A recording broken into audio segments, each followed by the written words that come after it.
Ready for the mosh pit, shaka bra.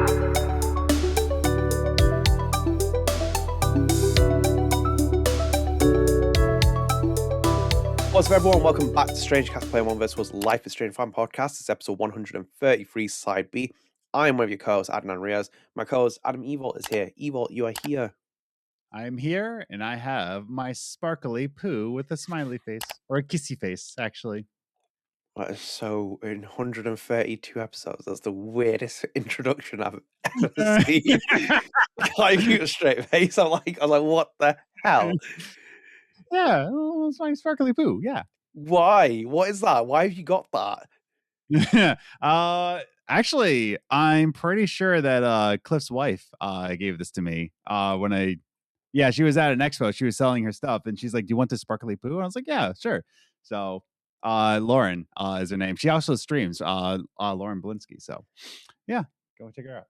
eBay it, $50, owned by Cliff Blazinski at one no, point. it's my sparkly poo. It's my sparkly poo. Lauren gave it to me. She's very nice. I can give you a verification as well, like a stick man. It just says Cliffy B touching the poo, and it's like, there you go.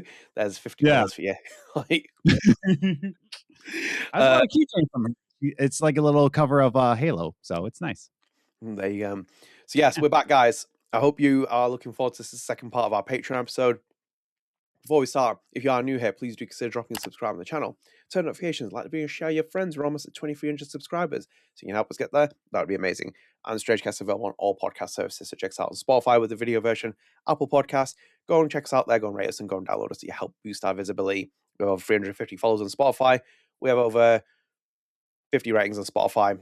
Complete meltdown. 50 ratings on Spotify. So if you can support us on that, that would be amazing. And yeah, we're on Patreon, obviously, as you can see with our Patreon episodes, so you can go and support us there. There are incentives there as well, and we're doing, hopefully trying to do things in this new year coming up, so stay tuned for that. And then on top of that, we're on social media, so you can follow us on there, as you will. Mm-hmm. So Adam, let's continue. We've got Ashlyn Nala and KJL Kevin's questions. I think Ashlyn Nala has got 2 left, and Kevin has got the rest, so he's taken over the podcast. Mm-hmm. So we appreciate the questions as well, because otherwise we'd be sat here being like, well, there's no questions. Anyway, let's have a look here. Let's come back to that one. That's interesting. There's this one.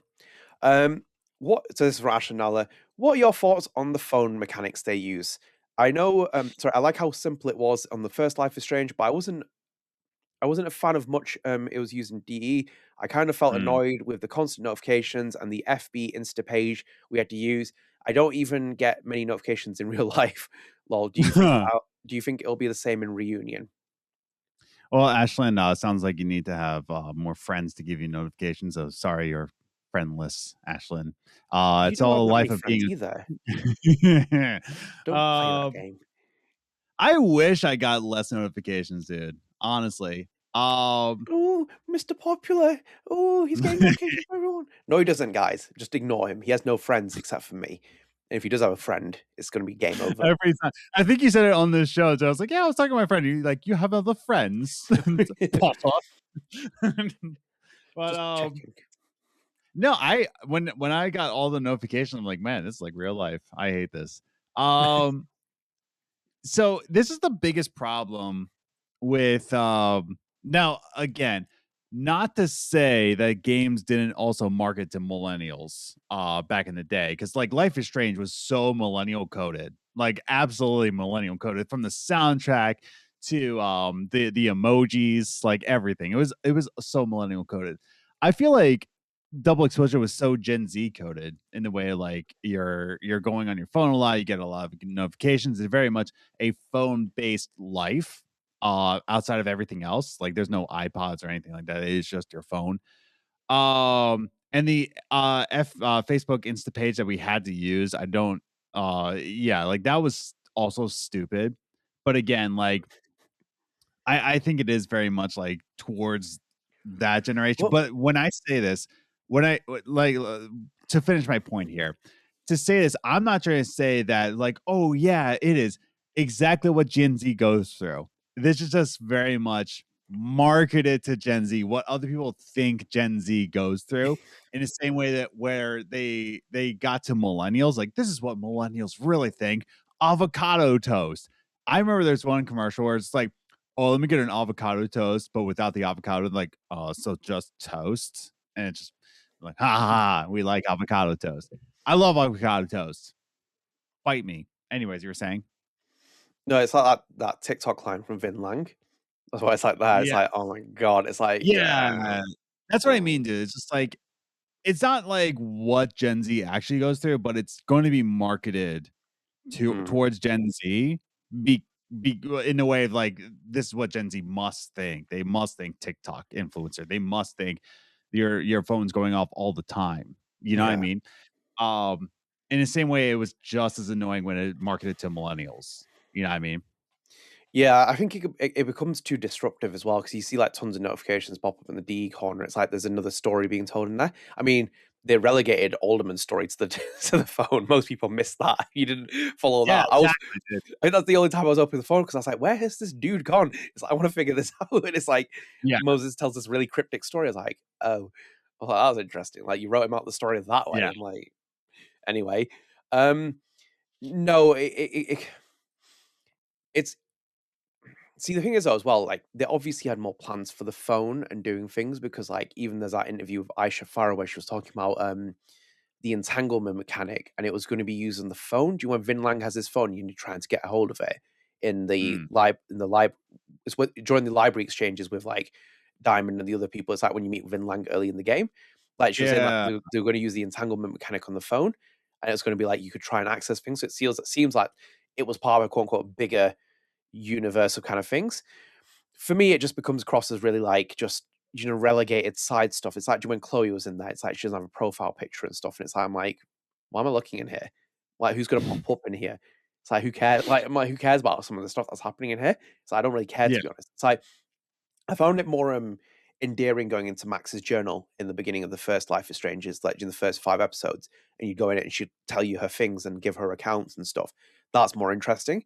But pausing games and is quite disruptive on the flow. This is coming from someone who likes Metal Gear as well. Like, codec sequences were a bit brutal, hence why they changed to almost like, they're happening in the background and stuff, because even he realized that as well, Kojima. But I think like with this, no, I think it just feels out of place, doesn't it? I know it's the 21st century and stuff, but it feels very out of place for Life is Strange. Mhm. Not even well. I think this is why Michelle made the game in the 90s for Lost Record. He's like, I ain't doing Yes. mobile phones. He's like, here's Swan's Instagram with her wine glass. He's like, I'm only doing this once. It's like, screw you guys. Yeah. Unfortunately, I think they're going to use it a lot because they're going to be recycling, as we discussed in the first episode. There's going to be a lot of recycle here, and yeah, that's Yeah. it. I hope when the developers at Deck Nine does a Homer Simpson's mum and writes the message with the first line of each letter Yeah. in the actual message, and it says "Save me" at the bottom, like to the developer of this game. Yeah, But yeah, do you think it'll be the same reunion? Yes, but like kind of to close my thoughts on like what are my thoughts on the phone mechanics? I think they're dumb.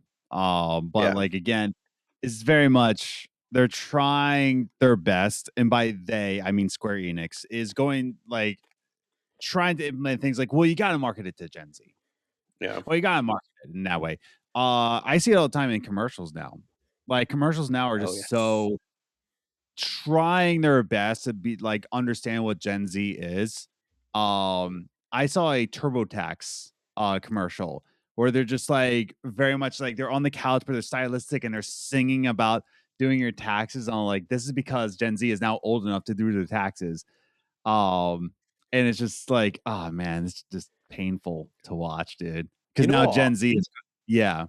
No, they mention it. It's actually probably spot on point as well. That people are that Mm, unaware of how much focus groups dictate things. yeah. Like really, like here's a wild one. I was watching a pod. I can't remember if it was a podcast, not a video, and they were talking about they were focus grouping the Labour Party, the UK one, because the Epstein files things has happened with Peter Mandelson, and they focus group Mhm. people there to understand what the reception was of him coming back into the government before it happened. Not to take off a massive political thing of here, but it's like they focus group that. They'll focus group Yes. everything and anything. You'd be surprised at how much focus groups touch things because that's why it comes across as like weird, doesn't it? When you see like when Yeah. they implement something, it's like, well, yeah, but Gen Z also thinks Yeah. this is stupid because it's like it's not what they do. Like, I will give the best example of like why they tried to like go after millennials. The Mountain Dew commercial, Puppy Monkey Baby, because millennials. Did you get that in Britain, Puppy Monkey Baby? No. It was kind of like saying like every commercial will work if you have a puppy, a monkey, and or a baby in the commercial. So Mountain Dew's like, well, if you made a Puppy Monkey Baby, and like that was the whole thing, Puppy Monkey Baby. Uh, Millennials are the generation of like, oh, so random. Like it's just like everything had to be random. Like, oh, guess what we did? I did a thing. It was so random. And so like you got Puppy Monkey Baby because of millennials. So congratulations. That's what focus groups did. The millennials did to that avocado toast and Puppy Monkey Baby. We were the generation of Harlem Shake, so like, you know, that kind of sums up Harlem, please don't remind me of the Harlem. Do you remember that was it pops up Not as sometimes. I'm bad. like, what? Not as bad as the ice bucket challenge. That was awful, dude. I am guilty of that twice. I'm guilty of that twice, dude. I let the videos up because it's just part of my history, but what that was bad. That was actually a pretty bad one. Yeah. Freud will tell you the answer of that, and you ranked him lower on your list. Just saying that. He'll tell you exactly why you did that. Vroom vroom goes Vroom, on vroom. top. But yeah, thank you for the question, Ashlyn. And we'll move on, and we'll move to KJL Kevin on here. Let's zoom out here. Oh, Adam, should we just click? Might as well kill this with two birds with one stone. This was from KJL. Do you think? I need to move my screen out of the way because it's coming off. Do you think this? Do you think they'll change the art style of Max's diary? Because I didn't like it indeed. Just yes, they're going to change it because they're like, oh my god, KJL Kevin hates our design. We have to do something. KJL will not buy our game. I just love the question. Like, I didn't like it. They need to change the art style. Do you know what though? I respect it though. I love the fact that he like asked the question, but then also interjected his opinion. I love that. That was perfect. I love that how he did that. He wasn't alone though, because a lot of people didn't like the art style in the book. I also didn't like the art style in the book. It's that we're in the Life is Strange corporate Starbucks era of things. The logos have changed, the designs. I've seen people criticizing the logo in the Rewind one, and it's like, oh, it looks too clean. I'm sorry, you're not gonna get the Michelle stuff. You're not gonna get the Donut stuff. You're not getting the indie Sundance vibe stuff. You're getting it as it is now. Yeah. I mean, it's not gonna be Eduardo Kaplan. Like, it's not gonna be his style. In fact, Sam Bradley is now coming on to do all the art in the diary. Just the diary. That's it. Sam Bradley's coming in. Confirmed. Yes, that'd be sweet. That would be sweet if he did that. But no, I think it's down to the resources and time. I think maybe they'll change a bit of it. Maybe it won't be like extravagantly massive or anything. It'll be like very minor, the details and stuff. But no, yeah, it's not going to be as bad as Double Exposure. I don't think. I think they're going to get a new artist, but it's, Do you know what though as well? I'm actually thinking about this. They might even do it to streamline the process of development, because if half the games hypothetically speaking, say if half the game is like with Chloe playing as a playable protagonist, you don't actually need the diary with drawings and stuff, do you? You could just make an equivalent of. But that's what I mean, dude. It's like you might say like, oh, I liked it in previous. Like, you don't really like Max's style. You like Eduardo Kaplan's style, right? Yeah. You like Eduardo Kaplan's art in like based off of like what Max usually does, because Max is tied into Eduardo Kaplan's style. So when you change Max's style, you know, by changing the artist, like it doesn't look like it's Max's style. Which is why you should be playing Jusant instead of playing Karen. So, because Eduardo Kaplan was the artistic director behind Jusant. Yeah. Unfortunately, KJ, I think we're in the trenches together, every single person. Yeah. I think we're getting what we get given, you know. So unfortunately, that's that. I'm actually gonna not tattoo for sure. Should we carry on? We'll pick another KJ out because I know Ashlyn Nala's only got one question after this, I think it is. Thank God. With this. Thank God. Right. Yeah. Let's have a look at here. What's he got in here? Oh, that's a little bit of a juicy one. We'll come back to that in a minute. I like juicy things. That's why I like the mirror. Actually, let's go with that one, Adam. I think that's an interesting one. What is the timeline of the game you suggest? Over the 3 days, what will happen? I feel like we do. I feel like we go back to certain points before the fire multiple.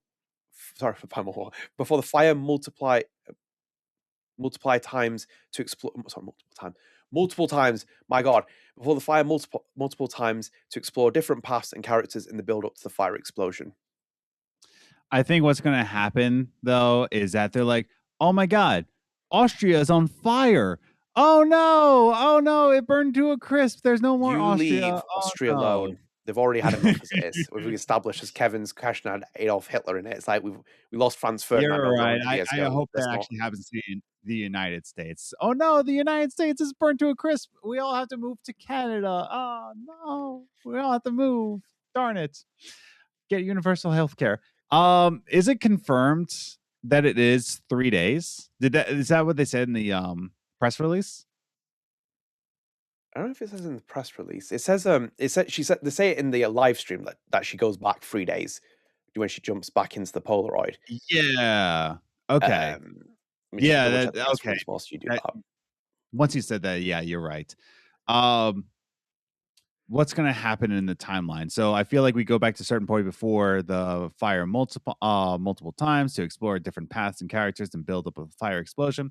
Yeah, I think that is what's going to be happening here. It is more of going to be. So Deck 9, and I'm going to say this right now, like Donut's style of Life is Strange is a coming of age story. Whereas Deck 9 is a murder mystery. Every time it's Deck 9 is a murder mystery.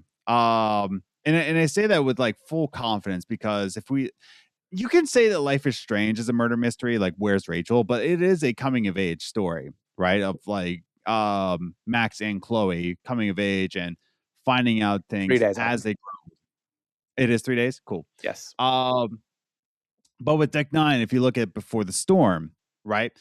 Before the Storm, it's like, where is Rachel's mom? Like, what happened to Rachel's mom, and like, why are things happening here? Like, it's just kind of like a mystery style. If we look at True Colors, the mystery of who killed Gabe, right? Like, who caused the death of Gabe?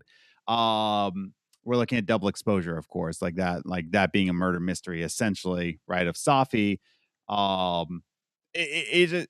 Deck 9 style is always murder mystery. So when I say that with confidence to say that like what's going to happen over the next 3 days, it's going to be a arsonist mystery, like who started the fire. And then of course, like we didn't start the fire by Fall Out Boy. It will be Fall Out Boys. I was thinking about that. I was like, we didn't start the fire. Fall Out Boys rendition of it. But yeah, so I think it's going to be like an arsonist murder mystery kind of thing. You're going to be going to different points within it and seeing who started the fire, how started the fire. It'll be like a game of Clue, essentially. Adam, for the top of it, I'll give you this because I don't think you've seen this because they did an FAQ, a new one. And this was an interesting detail. So they put how many chapters are in this game. And it's Life is Strange Reunion is comparable in length to Life is Strange Double Exposure. But uniquely, due to the ticking clock tension of the fire and the life and death impact of your choices, Reunion is designed as a full-length cinematic experience. There are no chapters. The game is divided into scenes, allowing you to restart and explore any scene you've completed to try other choices and hunt down Max and Chloe's collectibles. Are we going like Majora's Mask on this guy? Like, are we going Majora's Mask? I also think it's very much like Lightning Returns Final Fantasy, if you ever played it. I was very much indulged in that. Good point. Which is very Square Enix game as well. I remember reading that and I was thinking, I was like, this screams Lightning Returns. If you ever played Lightning Returns, so Final Fantasy 13 is obviously very, very divisive in the Final Fantasy community. And 13 Part 2 came out where you play as Lightning's sister and you play as, I can't remember what the other guy's called. I can't remember his name is, but Lightning came back in a DLC. But Lightning Returns, obviously, in the final part, but it's a time-ticking game. So it's like the world is going to end in 13 days. And it's basically like that. The game goes like this. You can't stop it. So it's like there's like certain collectibles and not certain collectibles, certain mechanics you can trigger which slow down the clock, but the game is on a constant clock. It's like tick tock, tick tock, tick tock, and you have to basically improve your finger. I remember getting to the end and oh my god, my character was so weak compared to you. Basically, if you're wondering as well, this is gonna be a bit of a spoiler as well. You do fight a god. You fight Bunavelza, which is like, I was like, oh my Yes. god, I was like, why am I so weak? So I had to play the game again to kind of rack myself up. But yeah, it reminds me of that where it's like TikTok, TikTok, TikTok. And I'm like, this is interesting. Yeah, I think it could be like that. And we're talking about what happens over the course of 3 days. It's going to be. I was like thinking as the press release is going, I was like, is this all going to take place within 1 day? And I thought I was stupid for thinking that. And I should have called my shot. Now I feel stupid that I didn't call my shot. Yeah. But yeah, it does sound like this is going to be over the course of like 24 hours, essentially. Yeah. The fact that there's no chapters, that's interesting, dude. So not only are they not going episodic, but they are like not going episodic. That's so when we talk about like, oh, it only took a year and a half. Well, yeah, like there you go. It's like a full linear Yeah. experience, you know? Full linear experience. I imagine they're trying to get replay value out of it because they've raised the jeopardy where it's like people getting killed. It's like, well, unfortunately, a lot of these characters are dislikable anyway, but it's like they are trying to raise the stakes in every way, shape, or form.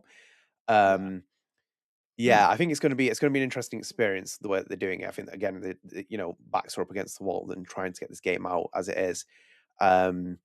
Skipping the That's wild. collectibles is like sorry, skipping the collectibles, skipping the chapter selects and stuff. Yeah, I remember just reading this because I was busy that day and they posted this FAQ and I was like, oh, I could think it was lightning returns. I was like, that interesting. I'm like, this is gonna be really interesting. I have a very love relationship with Final Fantasy.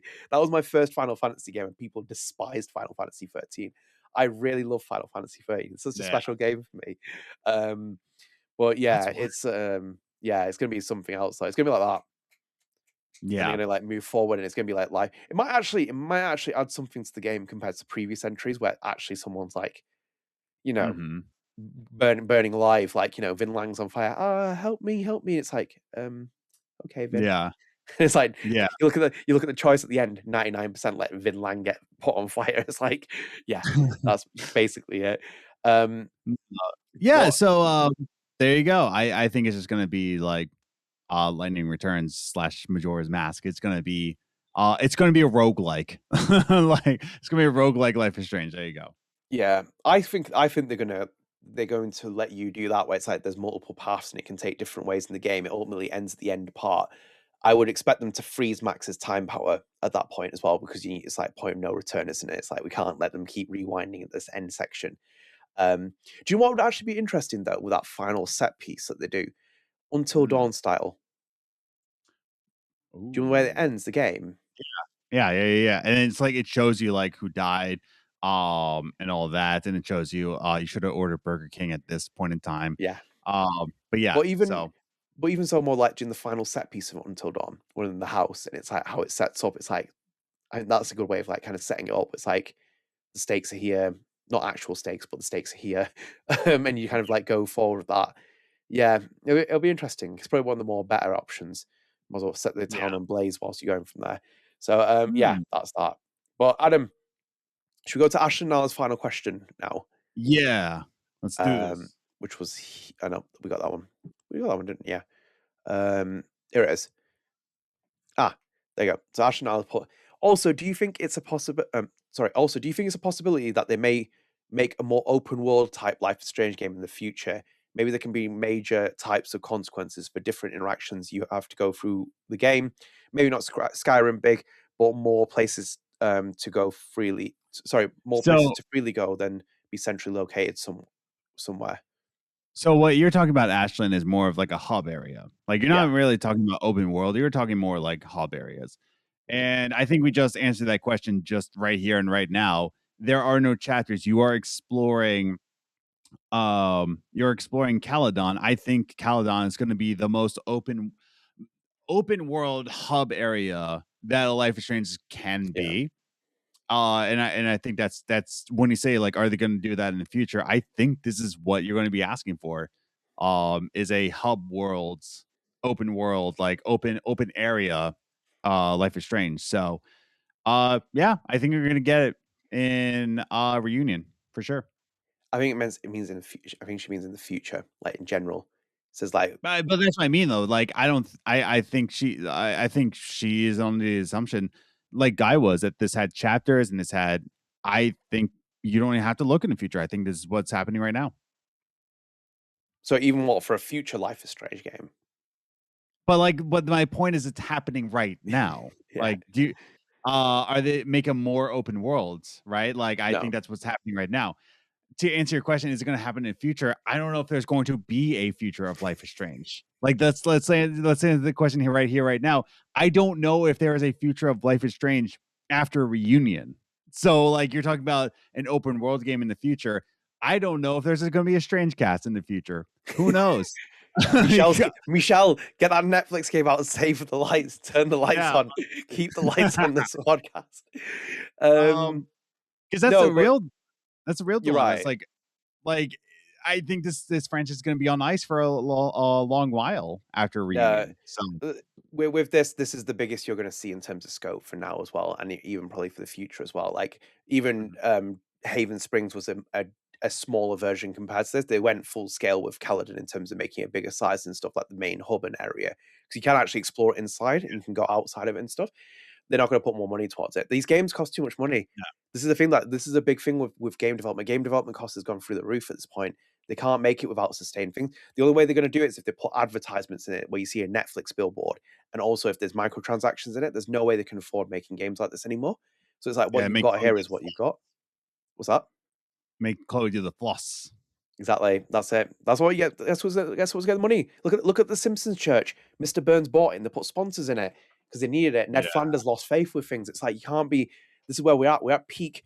Extrapolate every little bit of money that you can from something. It has to have something in it where there's more money that gets returned from it. You know, same with like Dead by Daylight in terms of like the DLC content they've done with it, GTA Online, stuff like that. It has to have integration with more incentive from it. And there's no way Square Enix is going to put any money towards it. I don't think any publisher would. No. I don't think any publisher that gets hold of this IP would even ever dare put any more money towards it. Hence, also, the reason why it stagnated, because that's why every Life is Strange game looks the exact same since True Colors. Well, it's only been double exposure, but you know what I mean? Like, they've not changed since 2015. They're sticking the formula. They don't have the budgets. They don't have the money for it. You're not getting that thing. So, unfortunately, no. I think if this was 2000s, the early 2000s Life is Strange came out, you'd probably see big fucking Life is Strange games and like extravagant worlds. But unfortunately, this genre is on life support, and a big one as well. And it's a big hit for that. So unfortunately, no, I'm going to say. Yeah. Like, that's what I mean. It's like, I don't even know if there's going to be even a future. So like, let's just hope there is the question is, will there be a Life is Strange game in 2 years? Like, or even yes, just a rumble. I will make it. Yeah. Starring Adam Evalt in it. Great. In Philly? No, you're gonna be youth pastor in it. We're going that route. We need to explore the story there. We're really going back to 2016, are we? Oh yes. Those are the vibes. The Chainsmokers were releasing songs that were in their prime. Adam was a youth pastor. Whoa. It's great. Yeah. What? It was super. Chainsmokers. Do you like Chainsmokers? So I didn't like all of them, but there were some prime songs in there. Oh my god. They hit vibes with some of the songs. That peak. That was their peak era. They had some bangers there. Yeah. Don't try and dispute that. Like, I can't fight them on it. I was very critical at first. I went back and listened. I was like, yeah, you're not topping Paris. It's like, it's a great song. It's like, it's an amazing song. Like, that's that. But yeah, so interesting question nonetheless. So Adam, let's go to this one because this was a juicy question from Kevin Lackner. But Rihanna's more mature, older voice fits Chloe better than I expected, and the chemistry between it's them. But that's not Kevin's fault because you know, sometimes I know Rihanna hasn't put. Well, Rihanna's quiet about her life as well, so you know, but it's they and them. But chemistry between them and Hannah looks fantastic so far.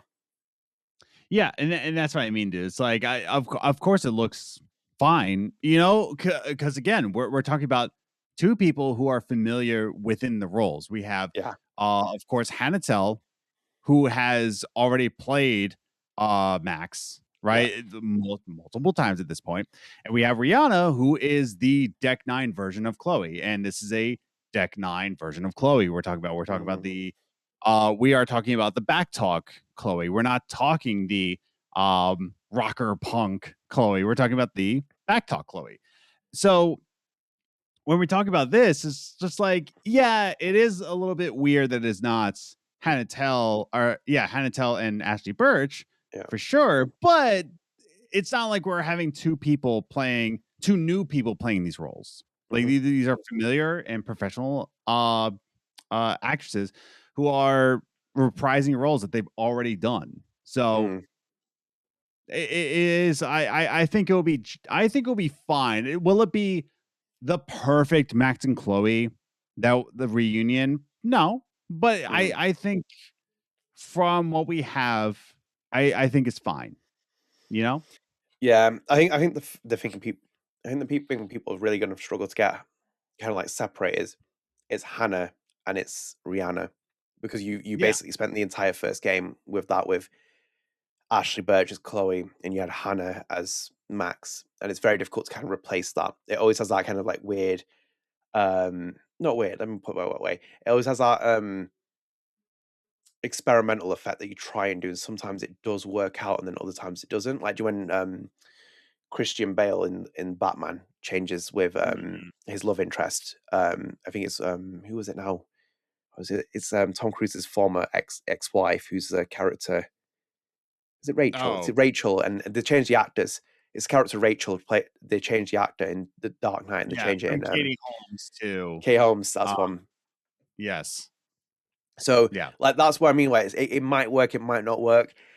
I know people have watched the story so far. They did a promotional video where it's like kind of a recap, and it's Hannah narrating it, and obviously Rhianna does the older voice, and I think it's kind of really thrown people. But ultimately, look, like it's hard. It's difficult because like I feel sorry for, as I said before, I feel sorry for Rhianna because Rihanna's kind of being thrown into the deep end here.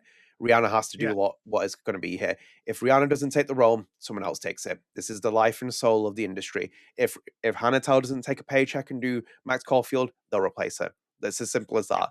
They don't stick your role in just one person. Does it defend performance and stuff? I kind of have to see what happens because they have a very talented performance director. They have better writing team on this game as well. It's going to be a flawed game with a lot of other things, etc., etc. But you know, Rhianna could surprise a lot of people, and so could Hannah as well. Hannah looks a lot more confident and assured in her performance this time around. I can see it with Max. Hannah has that advantage of having played Max recently. Rhianna DeVries hasn't been back to this role since True Colors, and that was for a 5-minute dialogue that Rhianna probably stepped into the booth for and then disappeared. Oh, also double exposure, but that was parroting Ashley Birch's lines. Now Rhianna's kind of being Chloe Price, the Rhianna DeVries way. So it goes back to what Adam said as well. You ask for Chloe Price back, you get Chloe Price back. Whether you like it or not, it's here. It's here. You got Chloe Price. And that doesn't mean you have to accept it. Never just say that as well. Like again, it's like the twofold effect for me goes back to the backer line and what you said. Chloe's here. You deal with it. Like whether you like it or not, and if you want to buy it, that's a different story. It's the fact that she's here. When people said that we want Chloe Price back, they brought Chloe Price back. When Adam said you'll be worried if Chloe Price comes back, you saw the splintered reaction because some people love Rhianna DeVries and love the BTS Chloe. Some people hate it. And then you got the reaction of like, there's no Ashley Birch. And you've seen the Ashley Birch talk about not coming back for Chloe as well for this. We are where we are. We're in entrenched period here. It's enough where it's not as corrosive. It's now down to the performance director, the writers, Rhianna DeVries and Hannah Tell to work with what they've got. Maybe they surprise a lot of people. Maybe. Life is Stranger's productions and usually the performance direction and stuff has always been a standout. I also think there's a lot of expectation on the performance director. I don't think people are putting that on that yet, but I think he probably has a big tall order here as well to deliver on this game, having seen the previous performance director deliver on a lot of things. I also think that performance director is very apt of doing what the other one did as well. I think you have that in very safe hands. But with Rhianna, it'll be interesting. I think maybe Rhianna shines a lot more in the scenes when they're on their own and it's not bouncing back and forth off of Max. Let's see what happens. But again, this is very, very, very, very, it's very tricky territory. We'll see what happens with it. But you know, I hope that they can deliver with the performances because that will be something that really has to carry this game. Like really has to carry this game. I think for my opinion, if anything, I think people should stay open-minded about the Rhianna DeVries performance. And I think you know, I think you should. That's not saying you have to like the game or it feels like that. I think you have to like let Rhianna deliver the performance and then make your judgment on it. Like I think it's quote unquote strange in parts, but I'm also very open minded to think that if Rhianna DeVries can convince me, then I'm very open minded about that, and I'm like, okay, Absolutely. cool. Again, it's not saying that you have to like this game or whatever else you get. I think it's just about what the actor delivers in the performance. So it's going to be like, it'll be interesting to see what Rhianna brings to the table. But it does sound, it's so hard, man. Ashley Birch has defined that character. It's her, isn't it? It's just Ashley Birch. Yeah. You can't replace it, man. This is what this is what the MGS team went through with Kiefer Sutherland. We all saw it as well, and you saw what Kiefer did. It's like, it's like, okay, it's like, yeah. It's like, yes. He's like, yes, Miller. It's like, no. Yeah. It's like, come on. But yeah, interesting question nonetheless. Thank you for that, KGL. And we'll go to KGL because he's the only person left here. Yay. Hooray. Don't you do that. We don't have a podcast at this point if it wasn't for him carrying this podcast. Thank you, KGL, for trapping me here. I'm gonna yes, he's trapped you for it. Adam, big one. Here we go. Throw KGL. What is Diamond's power and how much impact will she have? Now, here's to start with as well, before you even answer that. I'm going to throw this curveball in with KGL question. Do they scrap Diamond's power dynamic completely?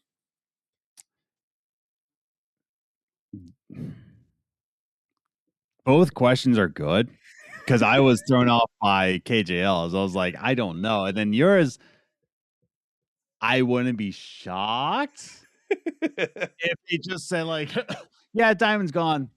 Pull a whole oh shoot, who directed The Last Jedi again? Rian Johnson. Yeah, it's to pull Rian Johnson and just throw the lightsaber. Just like, nah. Fair point. By the way, Adam, Diamond is in this game. Okay, that's confirmed. Eliza Gray has put a motion capture photo out there. Was teasing it before the game. Yeah, like we can hazard the guess. Like, the signs are all there. Like, let's be honest. Diamond is a fire breather. That's what her power is, and she's the one starting the fires because she's a secret dragon, and this will be Skyrim. This will be a Skyrim game. What is Diamond's powers? You look like that meme. Where you like it's like, yeah. Man, so there's not really like anything that kind of led up to like what it could possibly be. There wasn't no like happenstance that happened with Diamond. You know why? I'm going to interrupt you. It's because of people like you. Because you got John Stauder fired. That's why he would have had the power in here. It's because of people like you, and you, the camera. I'm pointing to you in the fourth wall. Because of you, otherwise we would have had the answer. Poor Jonathan Stauder. How dare he? How dare he do this thing? No, to really answer the question, I could not guess because when the phone was taken, right, that could have been the happenstance to kind of give a hint of what the power could be. Is it invisibility? Like she can steal things, like when she stole the phone, right? Could she steal things? Can she stop time? Is that her power so that she could steal the phone? Like my thing is just like, was the phone stealing part of her powers? That could be, like I said, invisibility, stopping time, or kind of like what the one character in Stranger Things did, where they 11's sister 8, where she can like make people see an illusion that's not really there. So to answer your question, I think we got the hints of when Diamond got the phone, right? Diamond has the phone, doesn't she? Diamond has the phone. No. Does Diamond have the phone? I can't remember. I played the game twice. Vin's phone. She swipes his phone, doesn't she? Yeah, I thought so. She swipes his phone. So like I wonder if like that's the happenstance of like the hints of what Diamond's powers are, Oh, they're rewriting this shit. They are rewriting this. Like, look, they included that scene right at the end. It's like, do you know when things like with the way that this game went as well? Because like one thing I really find funny is the way that people are like now believing that Chloe Price was the inevitable. No. with But this like, game, yeah, with this game and the way she's put in, she's another curveball in this situation. One yeah, thing I could think of, and they could potentially do, is that Diamond, because they were playing into the activism thing that they had in the last game, and they could use her power as something of the persuasion of speech. Because if you remember as well in the story dynamic, she tries to take control of Abraxas from Vin Lang. So she could be very persuasive, and the cult arsonists that are there, that could be her gang that is setting fire to Kaladin, because there's one or two lines that people have found from Double Exposure where Diamond is alluding to the fact that, you know, we could set this thing on fire, etc., very paraphrasing it. So her power could easily be, quote unquote, power. Her ability could be something to do along with the lines of persuading people. So she's basically organized this like ragtag bunch of people to burn down the university through the power of persuasion, maybe. Yeah, that could be it. Lame. Yeah. No, that's what I mean though. It's like, I don't really know. I think because Diamond, there was no real happenstance. So the writers for this game, that being Jonathan Zimmerman, right? Because she is a blank slate, all we know is that she has nosebleeds. You know what I mean? That Jonathan Zimmerman can like write her to have any power to effectively say like, how does it impact the fire? I think Diamond will have a larger role. I feel but so yeah, sorry for Jonathan Zimmerman. He's probably like, holy fucking, he's like, oh my God, like what have you they said, done here? He's like, how can I get to Telltale any quicker than this? Like, Jesus Christ, God help me. He's like, get this game rid out of it. Like, oh my days. They trapped this game is like the writer's worst nightmare to get out of. Like, it like up to every point, there's two interesting moments in this entire game where there's the only fail safes that exist, which is that you can bring Chloe Price back and merge in the timelines, because as I said before, that's what I would do if I was bought on this project. And I have a funny feeling it'll be the power of persuasion or speech or something, because they were playing into the fact that she can she'll have rally a people back-to-back together. battle with Chloe. Well, there you go. There's a way of putting in, isn't it? Yeah, There's a way of fitting that in, like this. Dear Lord. Yeah, Dear Lord, I'm calling it to be either invisibility or stopping time. Like, it's one of those two. We have to like work out the fact that she stops time, because we haven't, like, the invisibility one. Maybe you could do that. That's where you could potentially do something like that. But then even still, it'd be like, hang on a minute, you're doing invisibility, and then like Safi was like a shapeshifter. It's like, hang on a minute, like the power diversity isn't the best, is it? But that affects the rewind powers. If Diamond can stop time, how will that affect the rewind powers? You know, that will get into the way. So you can write it like that. It's a battle of time manipulation. Yeah. Jesus. So yeah. That's my best guess. Oh my days. My days. Yeah. Take me back to 2015, man. 2016, 17. Yeah. You lot give Before the Storm a hard time. Like, it was already flawed. It already had its own issues before the Storm, but it wasn't this bad. I'm literally sat here with Adam at the end of Life is Strange's era, and I saw it from the beginning at the heights. I was like, this can only get better. And it's like, oh, interesting. Oh, yeah. And I gave True Colors a hard time, and Adam's like, we had good times. I was like, no, we decided better. I said it, man. I said it back then. I was like, I think True Colors was special, and you're like, nah. And now you're going back on that. Now you're going back on that. I judged you too harshly. That's what I did. I have no idea what they're gonna do with Diamond. There's some story plot points. I'm like, Jesus Christ, they're gonna have to do something. Yeah, I don't even know if Jonathan Zimmerman can do it, to be honest. I really just don't know how he's gonna pull a rabbit out of a hat here. It's just so many issues in the game, but yeah, there you go. Maybe we should back talks. That would be a good way. I like that. That'd be a good way of doing that. Yeah. But yeah. Anyway, Adam, let's go a couple more KJ and then we'll kind of wrap up here, because I don't think there's much left here. Okay, we've done that one. We're not revisiting that question. We've done that one timeline. We've done the photo mode. Oh, there we go, Adam.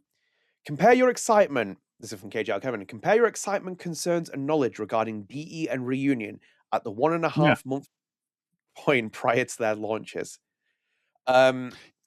I mean, I already answered this when we were going over the press release, that I was just like, wow, this is pretty refreshing. This is it's so clean. It's like things are answered. Oh, look at that. We're actually getting answers to questions. And this is a clear cut, like, this is how it's going to launch. This is what you're going to get. This is how the story is going to play out. There are no chapters. Like, it is so clean and clear cut. And we don't really have much questions of like what's going to happen in this game, like, because things are being answered. So, compare my excitement and concerns and knowledge. I would say like this is as much. This is one of the biggest textbook ways to platform a game that we've seen in a while. Versus Double Exposure was just so. I don't want to say it was mysterious, but it definitely was hiding something. I compare it to a lot like Mass Effect Andromeda when that game was coming out, and they weren't saying nothing about Andromeda. Nothing was coming out, dude. And I remember I canceled my pre-order for Andromeda. I'm like, they're not saying nothing. They're hiding something, dude. And so I canceled it, and thank God I did, dude. That game was garbage. Yeah, it's night and day difference for different reasons. There's like with Double Exposure, it was just full of deep concerns because obviously the marketing had not done it any favors. They had caused all kinds of problems for themselves. A month and a half out, we already knew what the game was going to be. At least me and Adam did at that point, hence why we didn't buy the Ultimate Edition. And I was kind of expecting the Chloe price backlash at that point, and I knew the game was going to be terrible in the second, the fourth, and the fifth part, as you saw as well, and even a questionable third chapter as well. Very, very, very, very concerned about that game, and it turned out exactly the way it did, if not even worse in certain ways compared to what we got told. With this game, it's kind of a bit like acceptance in certain ways because you know this is where it's ending. The marketing has been very much more clearer because it has to be clearer because of the circumstances that have changed. You're getting what you're getting. Like you can already see if you compare like the Double Exposure live stream compared to this, like you saw the director. You don't know who the other director is. Like I know who that person is, and I know that Zimmerman's doing this one, but it's like you don't know who the director is in the other part of it. And you're kind of like sitting there thinking, hang on a minute, how do we not know that?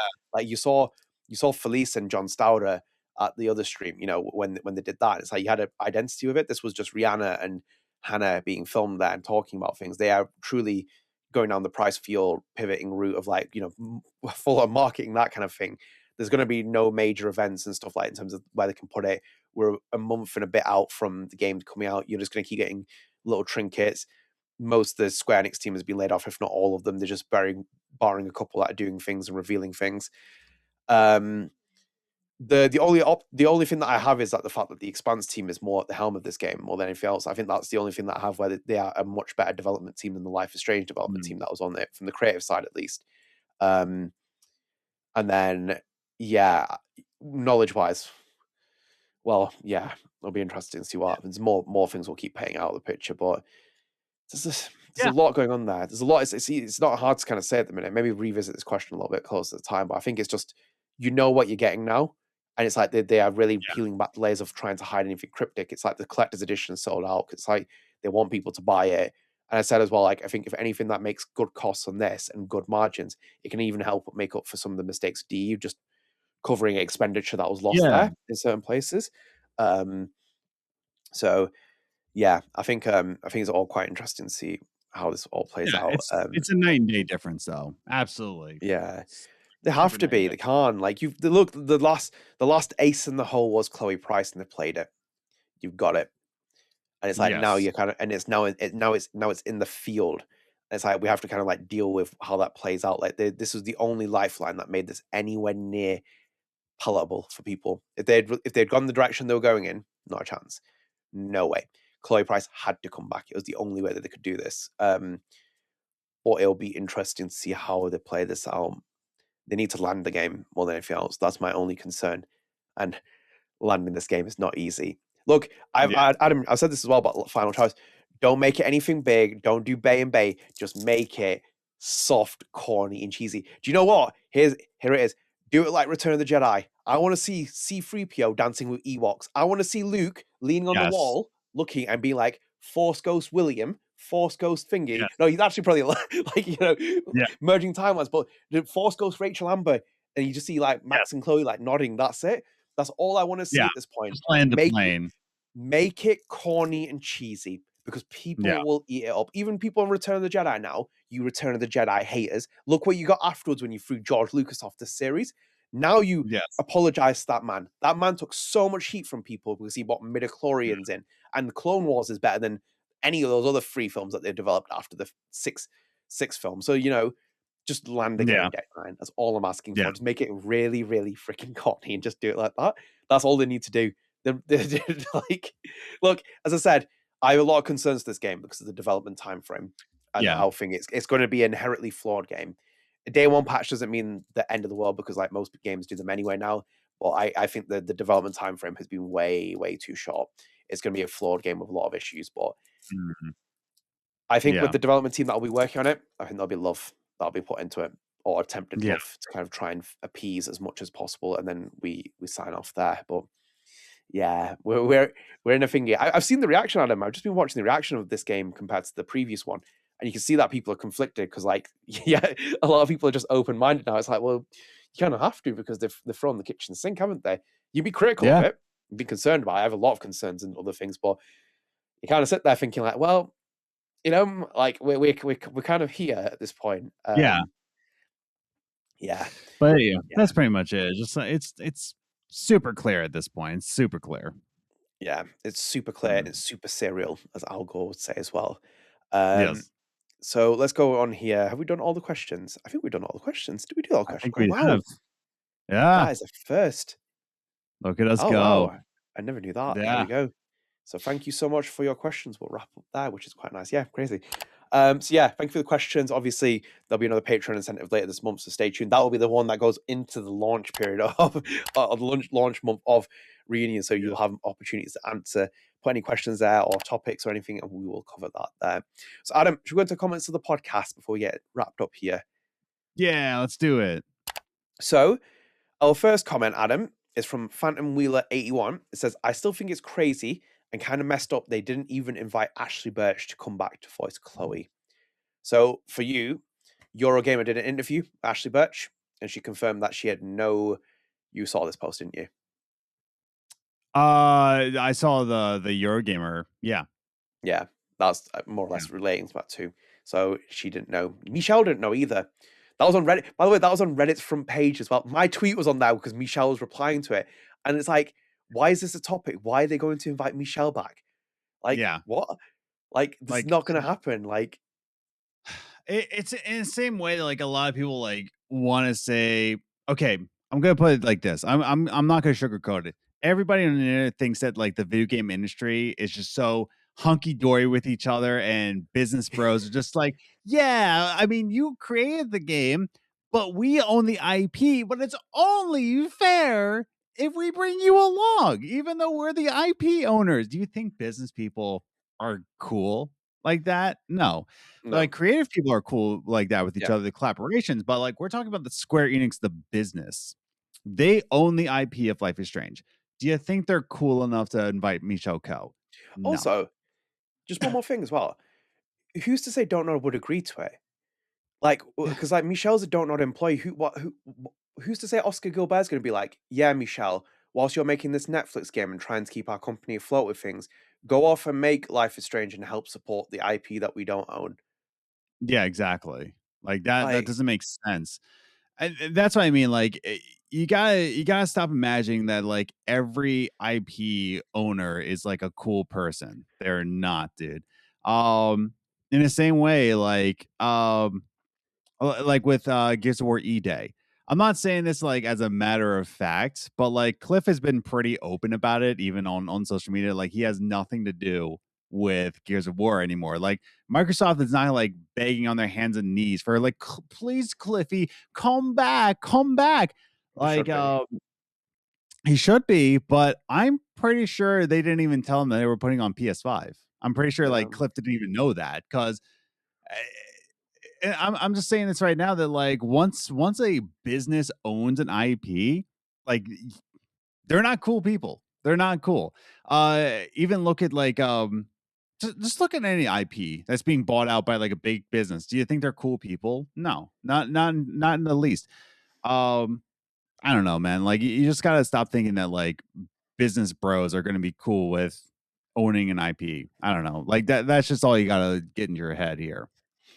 Yeah, I mean, I was talking to Adam off podcast about it. It's like people like to make an argument based on one thing and stick with it.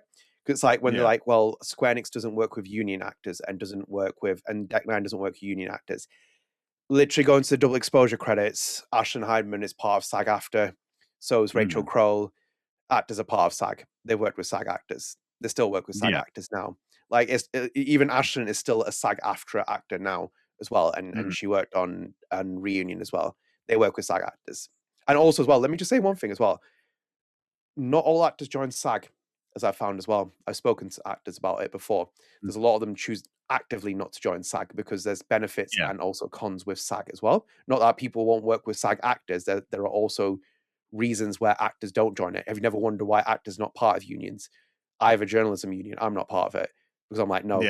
Unions, not to be political, unions are good, and then also have their own kind of limitations with things. Because I remember do you remember the STGV stuff when we were covering it? And it was like they made the accusation that Don't Nod's workplace is toxic and they're doing all these things. Don't Nod denied this, by the way, as well. They're like, Don't Nod's doing this. And then it's like, what did the STGV do then? Nothing. Didn't do anything. Yeah. We lay off 69 people. Okay, now strike. You might not get money unless we get this funding here. And it came into the deal later, but these people are kind of at the mercy of making that decision then, where you're kind of like working with it. And it's the same with the SAG thing as well. Like you saw with Hannah's agreement when she was at Before Storm days as well with SAG. She had to make an agreement to kind of get involved with that project.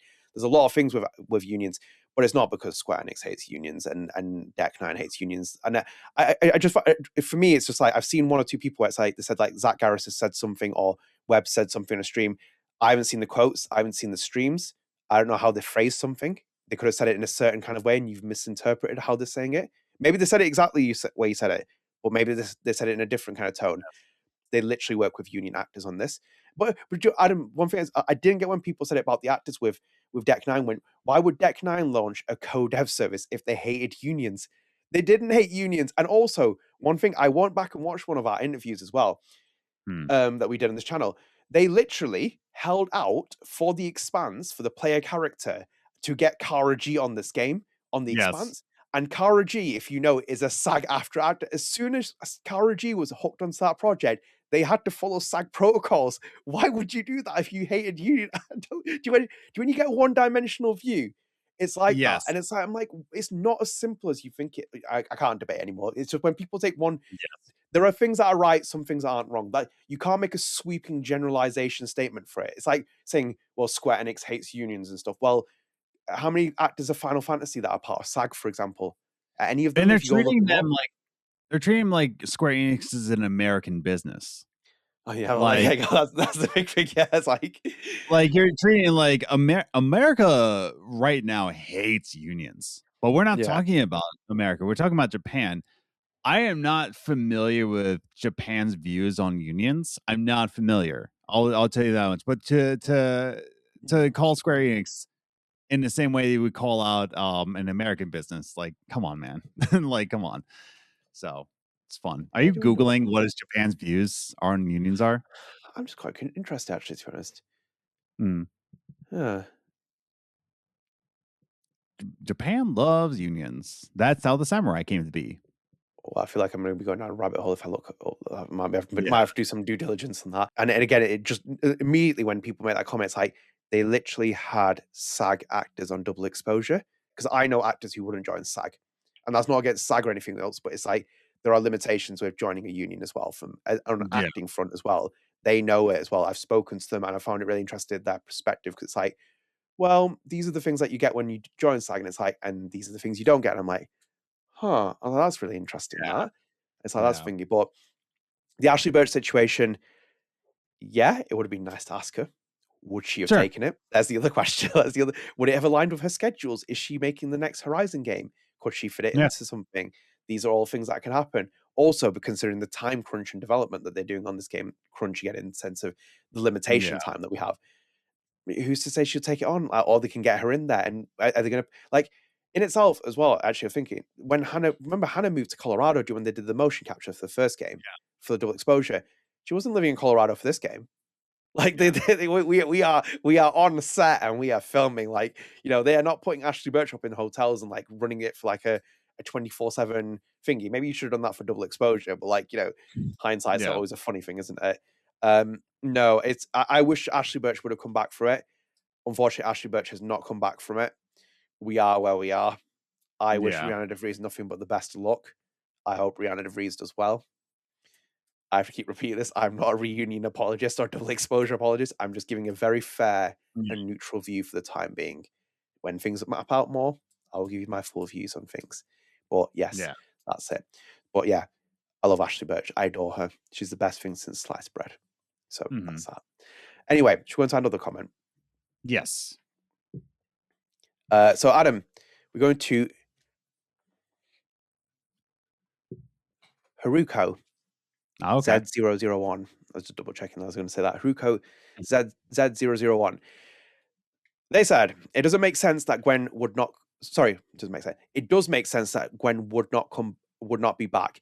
It's been a while since I played, but she wasn't completely fed up and done. Wasn't completely fed up and done with college and off to go traveling with her wife. If they ever decide to make another Life is Strange game in the future, it would be interesting to see the different characters with powers meet and maybe one day figure out where the powers come from, but not in this game. It would thin out the story too much. See, though, then I went to some people in the comments, and there's other playthroughs where they said, like, hey, based on the choices you make, Gwen actually fights for their job back. Yeah. You know what I mean? So my playthrough, that Gwen was tired of it, and I was like, yeah, it doesn't make sense because like she leaves. Gwen leaves. So but there's other playthroughs where based on the choices you make, Gwen fights for the job back. So yeah. But we have merged the timelines. There's two Gwens, and the No, one this was decision is after ultimately made. But this was after the timelines are merged. This is at the very end. The timelines have already merged when Gwen like says, Do you know that Will if, Smith if device from Men in Black, where he like flashes Great. the memory? That's But what that's what I mean, though. happened The here. timelines have merged. Like this is Yeah. where we're at, and like based off the choices you made, Gwen either fights for the job or Yeah. leaves the job. So, yeah, no. When I found out there are playthroughs where no Gwen actually fights for the job, I was like, oh, interesting. Yeah. So now I'm actually just like, that is kind of like a shady thing for Deck 9 and ultimately Square Enix to be like, we don't like this trans character. Maybe get rid of Gwen. But now knowing that fact, now I'm on the side of like, ooh, that is not a good The look. thing is, though, obviously we spoke about last time. It's like because it's like the only trans character. It's like, you know, I'm like, come on, man. I'm like, why'd you do that? It's weird though because it's like I went back on. I was reading for the IGN article in the one that they did the expose on Deck 9, and I even went to Reset Era. And I don't know if I talked about it. Rebecca Valentine commented on there. And it's really interesting because like even Rebecca Valentine commented on that saying about the generalization comments people are making about Square Enix reputation. So let me just read this out to you because I haven't actually got the link up here, but it's from her profile. So it's Duck Valentine on Reset Era, and she commented on April 6, 2024. So she's put here, howdy all for here. Just wanted to say I didn't get the sense the game. Sorry. Howdy all for here. Just wanted to say I didn't get the sense the quote unquote gay game, end quote comment, was emblematic of some all-encompassing Square Enix creed. Square Enix is made up of a lot of different people and a lot of moving parts.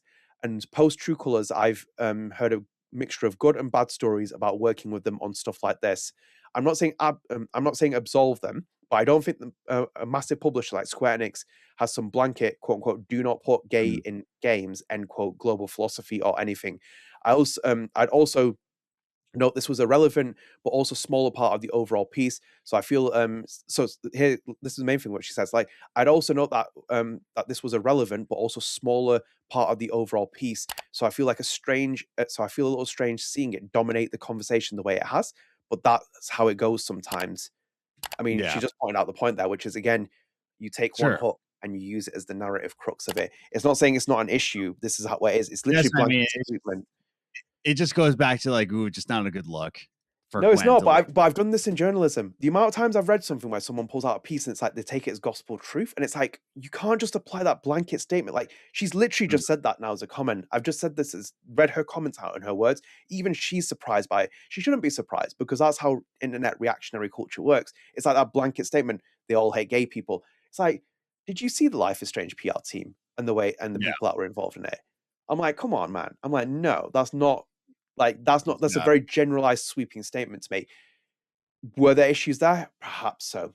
And other things as well, like in between it. I mean, Deck 9 had people who were working from all kinds of backgrounds there as well. I mean, Deandra Warwick wrote part of, was a big part of the writer of Double Exposure, you know, like I'm kind of saying like you can't make the generalizing statement. And again, people feed into that narrative as something. It's not to defend this outrageous, massive Japanese publisher that I have no affinity with. It's just saying that I'm kind of sick and tired of seeing people just be like, here's the blanket sweepment that we're going to make to it. Oh, they all hate unions, but they work with union actors. It's like, hang on a minute. Are we not applying any level of critique to something? But anyway, back on the point. With Gwen, yeah, I think it's very unfortunate that they did that because I think Gwen could have worked very well with Rachel with Chloe. I think there could have been some really great scenes that could have fit in there. Ultimately, I hope they explain it. I hope you explain it because I think that you have to give it at least some justification. And also as well because she's the best double exposure character in the freaking game by far outside of Max. Yeah, unfortunate to see that they're doing that. On the second part of the question, never explain the powers. Never, ever, ever, ever explain the powers. Even Jean-Luc said this as well in one of the Square Enix things, like, we don't care about the powers. Do not explain the powers. You're immediately going to be like, there's never explain. Some things are better left unsaid and mysterious created. You can't finite break down everything because it's going to sound ridiculous. What's the reason of it? Well, there was this alien that was in the Earth that when it feels trauma from someone else, it triggers the power, and that's how Max gets it. No. If you want to read origin stories, go and read the Scientology book. Like, you know, that's as much as he gets for like how ridiculous something can get. Keep it to where it's at. A bit of mystery, a bit of mystique. Sometimes things like that do help. Maybe it makes things more infuriating. Maybe there's plot holes and stuff. Fine, we'll accept it. No, never explain the power. Never, ever, ever explain these powers. I'm sorry, I'm putting my foot down on that one. I would detest Life is Strange seeing that. But with the situation with Gwen, a big shame. It's also a very big shame that Gwen also being trans is the only character cut. I was like, come on, man.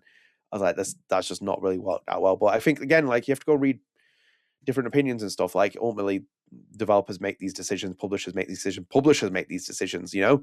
It's ultimately their choice of who they want to keep in the game, who they don't want to keep in the game, and what decisions are made. So that's it. I just hope they give it a good reason to finish off that story as it is. Even the part of like Gwen fighting back, I felt like Gwen's story was quite complete. I felt she was really quite written well, to be honest. Even her story as well. I thought that way that her story wraps up there, either or the endings. I was like, actually, it's kind of like quite concentrated and good compared to the other characters. Yeah, but I guess we'll just never know at this point. No, we won't.